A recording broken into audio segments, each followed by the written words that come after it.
Hi everyone, my name is Reykwaan Adorno. I am a tenor. I am born and raised in New York City. It's where we are now.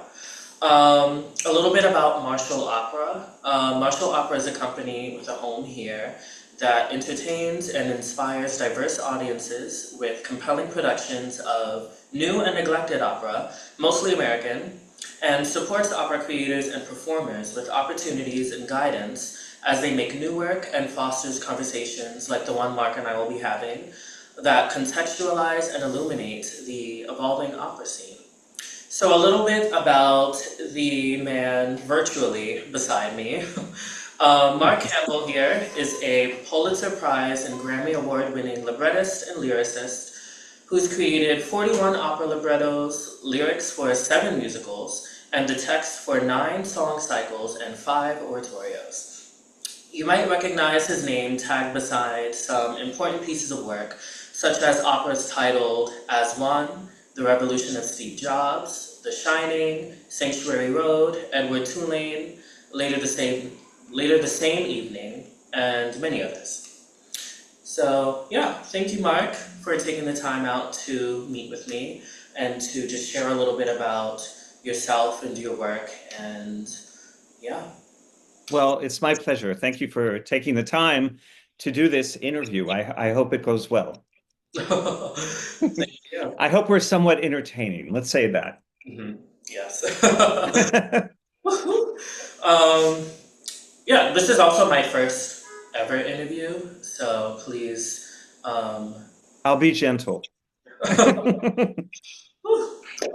so I guess let's jump right into it. So what does a librettist do? A librettist, well, that's an excellent question, and it's one I'm still working on. But a librettist is the person that is in charge, basically, of the creating and um, basically making the first draft of the story, so that the composer can understand where the characters are going, where the story is going. We often are credited for dropping in words that the composer has already, music that the composer has already written, which I think is kind of ridiculous. A new opera in this country, and of course there are exceptions to this, usually starts with the librettist, and the librettist will apply the skeleton of the story, the structure, where the arias are going to take place, where the ensembles will take place, if those indeed exist. And then we hand it to the composer, and the composer and the librettist sort of negotiate where they can make changes or where we can make changes. And it can be a really terrific process when it works well.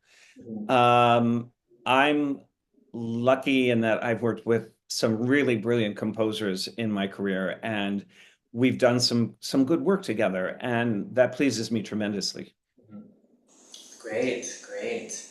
What drew you to writing librettos in particular, libretti in particular, rather than writing, let's say, novels or anything else? That's also a good question, and you can say librettos. You can also say book if you want. I don't, we don't have to be faux European. Um, I I did this because I worked in musical theater, and I write librettos because I love music. I love the power of music. I love the power of the combination of words and music together. I think it can be stronger than words alone. So that is why I like writing opera and oratorios, which is a relatively new form for me. Um, for me, there's just so much power that can be gained with music because it's an abstract form, and you apply something like words, which are often less abstract, or a story, which is less abstract. And the combination of the two, when it works brilliantly, and really can send home, can create a deeper and more profound message than words alone or even music alone, I believe. Yeah, yeah, totally. For those that might not be aware, what are the differences between opera and oratorio? Well, there aren't that many differences, really. I mean, structurally, the way Paul Moravec and I have been writing our oratorios are they're very much operas. And in fact, our first oratorio is also performed as an opera, and our second oratorio will soon be performed as an opera. So the big difference is that there's no stage director, really. There are no costumes generally. Um, an oratorio is performed before a chorus, a giant chorus if we're lucky, and then there's the chorus, and then the orchestra, and then the soloists in front. Um, and they can have the music in front of them. They can have this music stands. It's just basically opera without a director. We're the oratorios that Paul and I are creating work in both ways.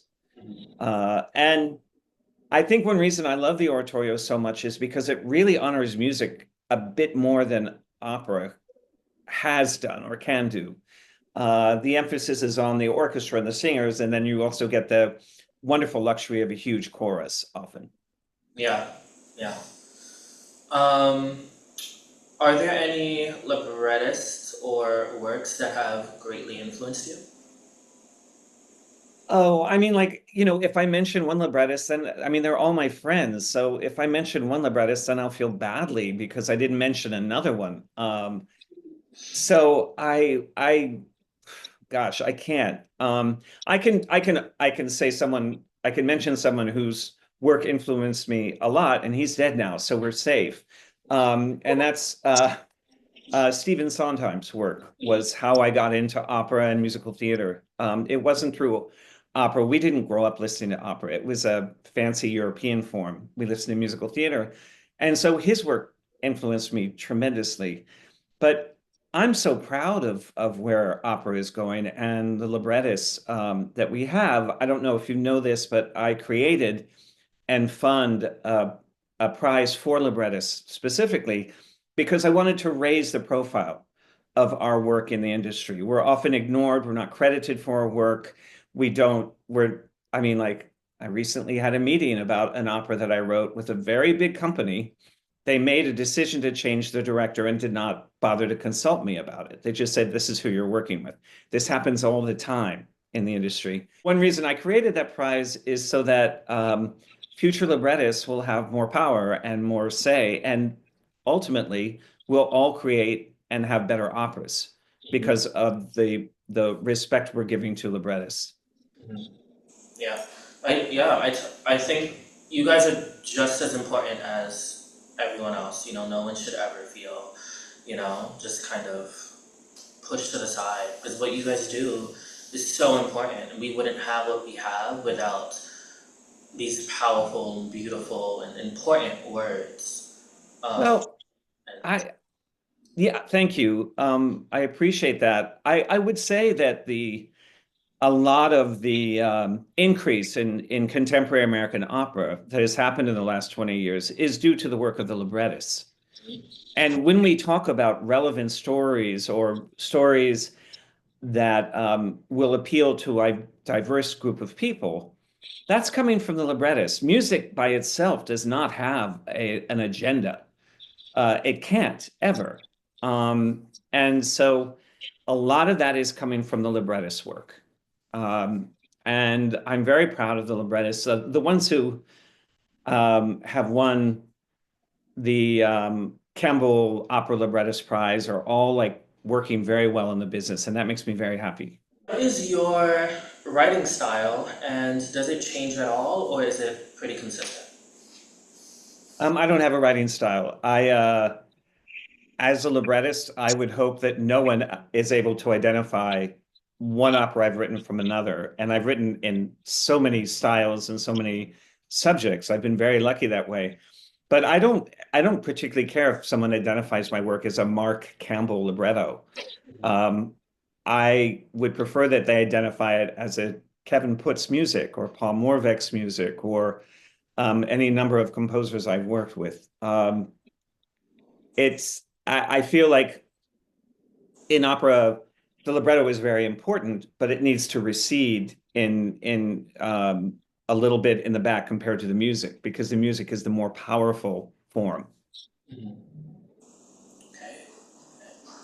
Um, I am so moving on to the work the work that has brought us together. Um, Hmm. so I'm very humbled and very, very honored to be Oh, performing. don't be humbled. Don't be humbled ever. You can be honored, but don't be humbled. Just say, I deserve to perform this, okay? I um I will be performing an aria, premiering an aria from yours and Paul Morbeck's oratorio, All Shall Rise, in February, next month. So can you tell us what this oratorio is about in particular and what inspired its creation? All Shall Rise is an oratorio. It's Paul's and my third oratorio. Our first oratorio was Sanctuary Road, which was about the Underground Railroad. Our second one is A Nation of Others, which is about Ellis Island and immigration. And the third, which is kind of forming a trilogy, is about voters' rights. All Shall Rise is, gosh, I think it's about a 45-minute work, a 40-minute work. It's a little bit shorter than the other ones that we've created. And the Oratorio Society of New York, which is premiering it on May 5th at Carnegie Hall, they commissioned the first two oratorios with the great help of Joanne Spellin. She and that organization commissioned the first two. They commissioned this third oratorio, and they basically said we want it to be about voters' rights. And it's sort of like, here's the subject, go. And I came up with the idea of, I did my research, and I read a lot about the history of voters' rights and how at one point everything should be decided by states instead of the country, which is an argument that is still being made, interestingly enough. And I read a lot of speeches, a number of speeches by, for example, Frederick Douglass, Benjamin Franklin, Thomas Paine. And then I have to look at my notes because her name is obscure, Matilda Francesca Anarchy. And I looked at these speeches and I wondered how I could create something that would resonate with our audiences today. So Paul and I have these speeches set, and they're sung by soloists and the chorus. And then afterwards, I have contemporary meaning the last 100 years, characters singing in an indirect way about how that speech affected them. So, for example, your character is a bartender, and he's in Texas on the night that Obama wins the election. And it's all flashed. This actually happened to me in Houston. I was in a bar and it was flashing all around that Obama was winning, projected winner. And you could feel in this bar in Texas that a lot of people weren't happy. Anyway, this bartender who is Black is trying to kind of keep his joy in. But as he's doing that, you realize that he's talking about his history and what this means to him. And he indirectly quotes a speech from Frederick Douglass that Frederick Douglass delivered in 1865 in Massachusetts. And the phrase is "give him a chance," which you'll see in the lyrics and the music. So that's basically it. And so there's a character who quotes a speech. They don't know these speeches, but it's part of our soul as a country to have these speeches that pushed human rights forward. And, nothing there, our greatest orator was Frederick Douglass. There's no doubt. And it's the language is so musical that I just had to sort of trim things out and get out of the way, because his speeches are just, they're exquisite. And there are speeches about, there are moments, for example, where a woman is going to DC to fight for the ERA. And we later learn the ERA doesn't pass, but she also indirectly quotes a speech from a suffragist of the period when women were fighting for votes. So it's sort of, that's how it's laid out, that we have these speeches. They're all about, we need to be powerful at this country. We need to protect the vote. And then you have real stories of how they affected them. Another character in it is a woman who is trying to vote for the first time in the South. She also quotes a line from Frederick Douglass' speech. And there's a man who is trying to prevent her from voting, as there were often at that in the period. So that's basically how the oratorio lives or comes to life. One thing that I love about the oratorio form is that you have the soloists, and then whatever the soloists have said, it always gains an incredible resonance when you have a full chorus coming in and echoing it. That's the power of the oratorio to me. And that's why I think this works very well. This form works very well with a subject like this. Yeah. Wow. I am so excited to hear the entire work. Just looking at the text from my aria alone, there's just so much. There's so many layers to it. It's not just, I'm excited for, what could be, or I'm uncomfortable because I am this black guy, possibly the only one in the bar. Yeah, you are. Yeah, Yeah. also in Texas, Yeah. in 2008. So like, it's not just one thing. There's so many layers to it that I found already, um, and I'm just so And excited. there's also, I mean, if I may, there's humor in it because the song is called This One's on Me.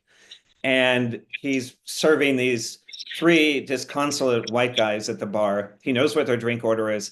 And after Obama wins, he says, "This one's on me, guys." And I really enjoyed writing it. I like this guy a lot. And it and also considering what has happened in November, I feel this story is again gained more power. I think a lot of us will be listening to this and weeping, remembering when the night Obama won. Hmm. Uh, it Yeah. was an extremely important night for America, and he's still one of the best presidents we have ever had, Hmm. by far, you know? Yeah. Yeah. And I and something about your writing that I totally appreciate, and just in the way that you put everything together in the one aria alone, was that it it really just, how do I say it? I felt seen, like as a black person that's also a part of the LGBTQ plus community. Um, Mhm. we often, have to just keep so much in for the sake of, the surroundings where you are in the moment, or, how others might perceive whatever it is. And in saying this one's on me, it does. I first interpreted it as, like you said, like the humorous, just with humor and kind of I don't know, kind of like, well, time is up now. It's time for a change, like that kind of thing. Um, but digging deeper, I realized that there's so much grace and silent power in that. It's kind of, Bravo. Yes. yeah. And I feel like that is what ties it back to my personal experience, in that you have to have this grace when you walk into a room, because you'll walk in as a minority of some kind, and people will automatically assume one thing, and you have to gracefully say, this is not me, let me show you who I am, and let me show you the Mhm. power that I hold. So I think that's something a lot of people will resonate with, and I'm sure Oh, other moments like that in the work too. that was beautifully said. I I I think it's is very interesting that this guy, of course, is cheering on the inside, but he has to be careful. Hmm. Um, and he's very excited, but he also knows that there are consequences with behavior, and that is something that I know it as a member of the LGBTQ plus community. I'm always aware that I can't go too far. Um, or I'm not going far enough, or whatever. There's always this balance that I don't feel straight people necessarily have all the time. Uh, so maybe I tapped into that when I was writing this guy, but I also had been in that bar in Texas, when Obama was announced, and just could feel this.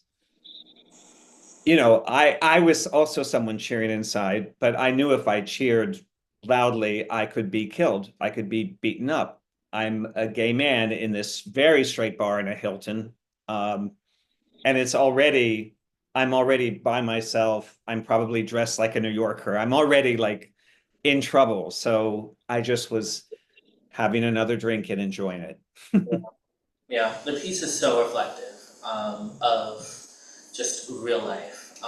So Well, and I love that you say that, but really it all if music it can't support what the sorry if music can't support what the text is saying, then it's going to be a failure. And when you have a terrific, I mean, like just absolutely brilliant musical storyteller like Paul Moravec, who understands every word and wants every word to flourish, then it's going to work. It's going to work. It's amazing. This is we wrote The Shining together, and then we wrote these oratorios together, and his music is just so powerful at tapping into something, especially harmonically. What he does with harmony is like, I don't understand it, but it gets to me. And it's complicated, but it's never for the sake of being complicated. I find so many composers are trying to impress people. Paul is just trying to tell a story, and it in the brilliant way he knows how to. yeah, the work is brilliant. Yeah, let's see. This isn't this isn't your first collaboration with Paul, as you mentioned. Right. So what keeps bringing you back together? I know you mentioned just now the brilliance of his musical writing. Is there anything else that just works between you two? Hmm. I think, excuse me. I think Paul respects who I am as a writer, and I certainly respect who he is as a composer. I think we have very strong roles. He makes me do my best work. He never claims credit for work that I've come up with. I've worked with composers who jump in and say, "Well, that was my idea to set it, here and all that stuff." And it's like, you don't know how to do that, but it's cute that you want to take credit for it. Paul never does that. Um, he very clearly understands my role and I understand his role. And he will tell me if something's not working. And I will listen because I know what he's doing. I know that he's thinking of the story first, not his ego, not trying to create a portfolio piece, not trying to do a thesis or anything like that. He just wants to tell this story and reach an audience. And so if he criticizes my work, I know it's for the good of the work, not for anything else. Mhm. We have a terrific collaboration. That's the best kind of. I don't think Oh, it gets better than that, really. it's heaven. It's one reason why I stay in opera for collaborations like that. Yeah, totally, totally. Um, so you mentioned that this is kind of essentially part of a trilogy of sorts. So how does this fit into, or how does a trilogy, I guess, fit into your larger arc, the larger arc of your body of work? Well, I would call it an accidental trilogy. We didn't set out to write three pieces, and but it just happens to, that we're writing these oratorios that could also be operas because of it's kind of a new form that Paul and I are creating. Yeah. Um, I'm waiting for ambulance to go by. Okay. It's kind of a new form that Paul and I are creating, and so it just happened to be that way. I mean, as far as being part of my body of work, I've written a number of operas that you could say look at issues. I wrote an opera about Stonewall. I wrote an opera about called Stonewall. I wrote an opera about a transgender individual called As One. Um, and there's always been a little bit of activism in my work. The reason I say little bit is because for me, story comes first. And I always kind of giggle when artists call themselves activists. Um, I think creating art by itself is kind of is activist by itself. And I think you should focus more on what story you're telling, the human story, than trying to create a political diatribe. So where was I going with that? So it does fit into my work. Maybe it's a little bit more historical. I mean, I've had to do more research for these three oratorios than I've probably had to do for my other work. That's for sure. Okay. Okay. So for me, when singing a piece that has never been performed before, I feel this very big responsibility. Because of course you're kind of birthing this, you're helping to birth this character, this role, or whatever it may be. Um, so of course you just, on a basic level, want it to be of a certain level. Um, I also feel with this being my second premiere, the first one I did was about police brutality. So it was a very Was this Blue? no, this Oh, was okay. I was shot by a cop by Anthony R. Green. Oh, I'm sorry. I thought that you said the first work you did. The first new work you did. I got all confused. Okay, never mind. Sorry. Okay. The first premiere that I did was a couple of years ago, and it was about police brutality in Mm, the US. It was about 18 people that remained genderless and raceless for very specific reasons hmm that were just affected in different ways by police brutality. So, for me, of course, as a black man in this day and age, it affected me greatly. So, this piece is also very, very close to me because, you know, voters' rights, and there's just a lot at stake here. Um, so for me, I guess when performing new pieces, particularly around touching topics, I feel this responsibility to really tell like just my honest truth through the filter of these characters. And I also feel that just as a singer, technically, there's a very, very thin line, of course, between telling the story and being very raw and emotional, and then letting hmm it, of course, getting in the way of, you know, your technique, which isn't the best. hmm So those are some of the things that I experience with this kind of thing. So I'm curious, what is it like for you to create something of this great importance from the bottom up? What's it like to create? Or Um, yeah, how does this, with a premiere coming up, how I guess how does it make you feel? What are oh your God, I mean, yeah? extremely lucky, extremely privileged. I get to tell this story. I don't have to like keep it bottled up and inside. I don't have to walk down the street. I don't have to take the subway and feel this rage that I feel about the election. I get to say a few things, and the audience mostly, I think, will agree. It's the greatest thing in the world. There's no other feeling about this except privilege and honor and luck. And I worked really hard at my craft and technique, which are extremely important. Um, but I feel incredibly blessed to be doing what I do. Yeah. Likewise, likewise. For in terms of collaboration between a librettist and composer, you kind of hinted at this earlier in your words about you and Paul's collaboration. If you had to pick one thing, one aspect of the collaboration, what would you say is the most vital? Well, if we choose a noun, it would be respect. If we choose a verb, it would be listen.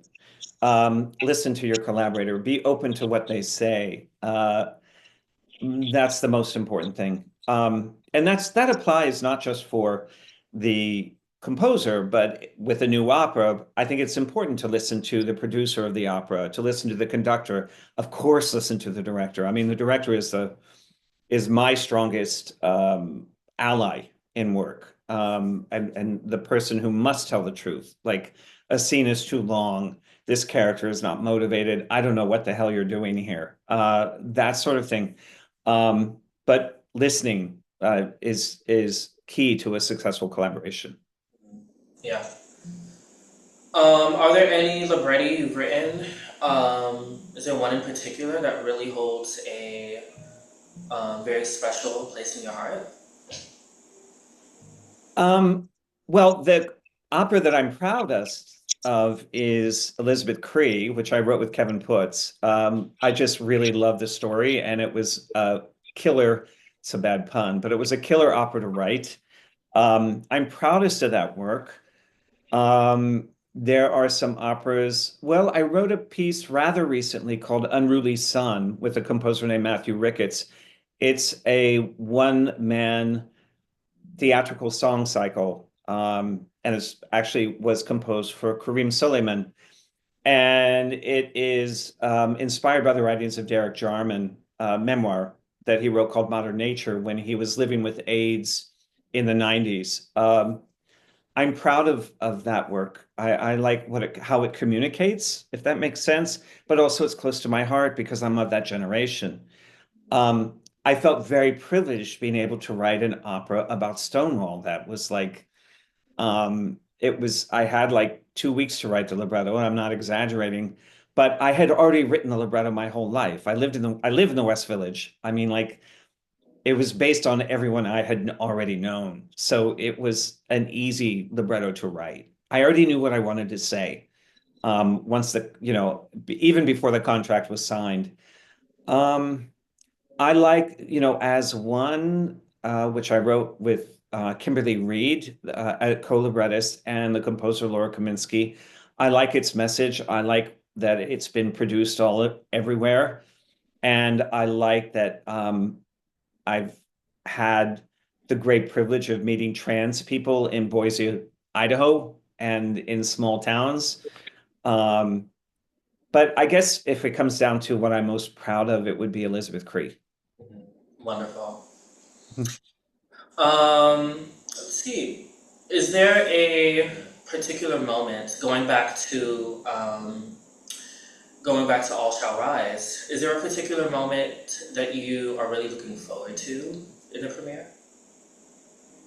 Um, well, I really have to give a shout out to Kent Tridle, who is the conductor and music director of Oratorio Society of New York. I love the way he rouses the orchestra together. I look forward to hearing these solos, but I really look forward to hearing this giant chorus singing Paul's music because that's kind of what we're there for in a big choral setting.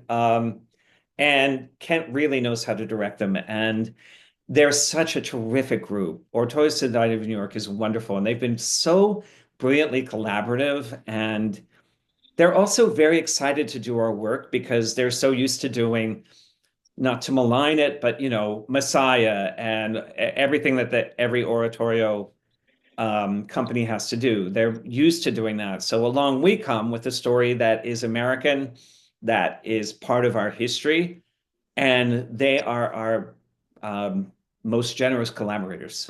Mhm. Yes. Um, let's see. Two more questions left. Um, Sure. so I'm curious, how has the pandemic affected your work as an artist, as a librettist?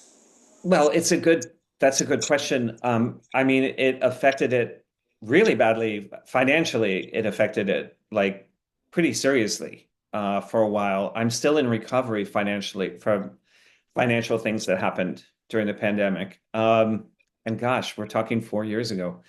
Um, in a larger sense, I have seen, there are a number of opera companies that have mentioned that their attendance is way down after the pandemic. Um, I feel that that may be true, but then I also know that when The Shining is performed by opera companies, it sells out. They have to add performances. So I think there's a little bit to do with some of the programming that's going on. Um, in terms of my own work, I don't know. I spent so much of the pandemic like organizing a benefit or trying to, Paul and I created this thing called